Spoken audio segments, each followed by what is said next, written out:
오순절 묵상 21일째입니다. 우리가 오늘 함께 읽을 말씀은 마태복음 17장이고요. 함께 나눌 말씀은 마태복음 17장 14절부터 20절까지의 말씀입니다. 함께 말씀 읽도록 하겠습니다. 그들이 무리에게 이르매 한 사람이 예수께 와서 꿇어 엎드려 이르되 주여 내 아들을 불쌍히 여기소서. 그가 간질로 심히 고생하여 자주 불에도 넘어지며 물에도 넘어지는지라. 내가 주의 제자들에게 데리고 왔으나 능히 고치지 못하더이다. 예수께서 대답하여 이르시되 믿음이 없고 패역한 세대여, 내가 얼마나 너희와 함께 있으며 얼마나 너희에게 참으리요. 그를 이리로 데려오라 하시니라. 이에 예수께서 꾸짖으시니 귀신이 나가고 아이가 그때부터 나으니라. 이때 제자들이 조용히 예수께 나와 이르되 우리는 어찌하여 쫓아내지 못하였나이까. 이르시되 너희 믿음이 작은 까닭이라.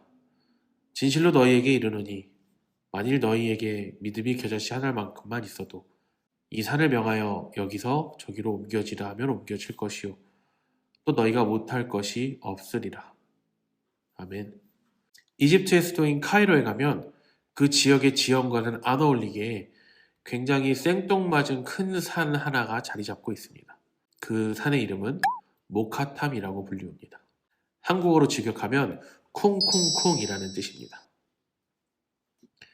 사실 이집트는 오래전에 굉장히 기독교가 다수인 땅이었습니다.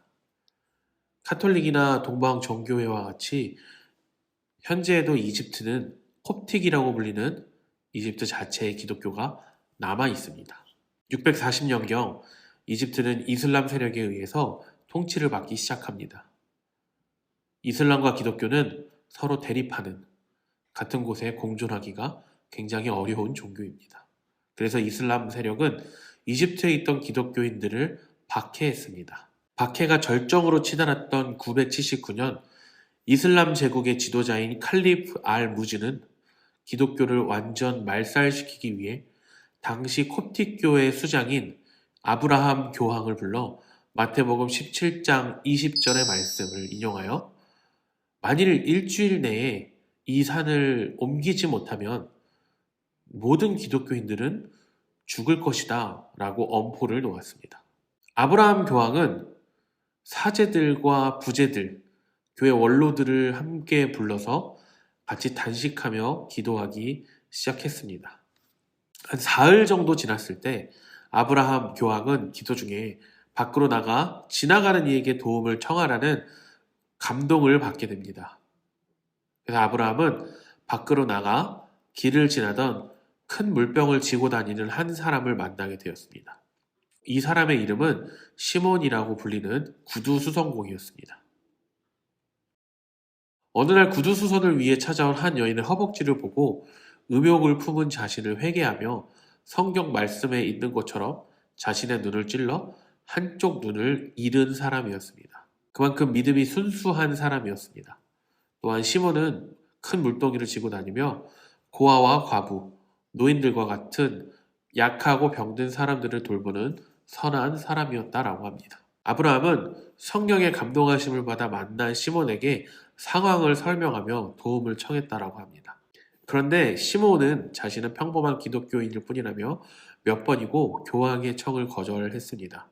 하지만 아브라함 교황의 간절한 청에 결국 시몬은 모든 기독교인들이 금식을 하며 함께 기도하면 될 것이다라고 말을 했고, 교황은 즉시로 모든 기독교인들은 금식하며 남은 4일 동안 기도하는 것을 선포하였습니다.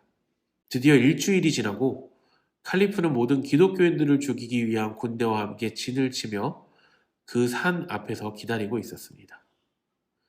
그리고 반대편에는 아브라함과 시몬 그리고 수많은 기독교인들이 자신들을 죽이려는 군대를 마주한 채 금식하며 하나님께 부르짖고 있었습니다.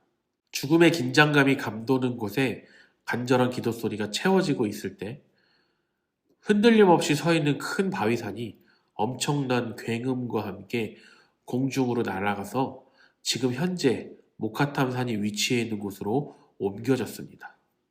그 바위산이 큰 소리를 내면서 움직이는 모습이 마치 사람이 뚜벅뚜벅 걸어가는 모습을 연상케 하였고, 뚜벅뚜벅 걷는 모습의 의성어인 쿵쿵쿵을 아랍어인 까땀이란 말을 이용해서 지금의 모카탐이라는 지명이 생겼습니다.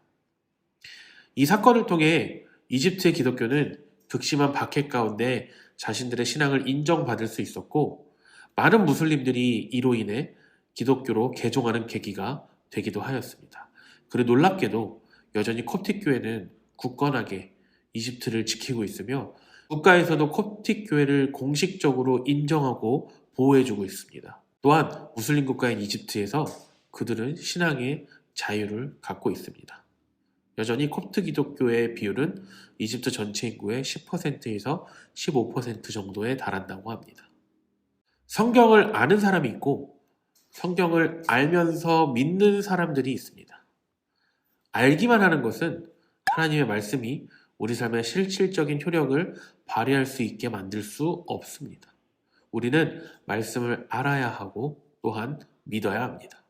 마가복음 16장 17절에서 18절은 믿는 자들에게는 이런 표적이 따르니 곧 그들이 내 이름으로 귀신을 쫓아내며 새 방언을 말하며 뱀을 집어올리며 무슨 독을 마실지라도 해를 받지 아니하며 병든 사람에게 손을 얹은즉 나으리라 하시더라 라고 기록이 되어 있습니다. 믿는 자들에게는 놀라운 일이 따릅니다.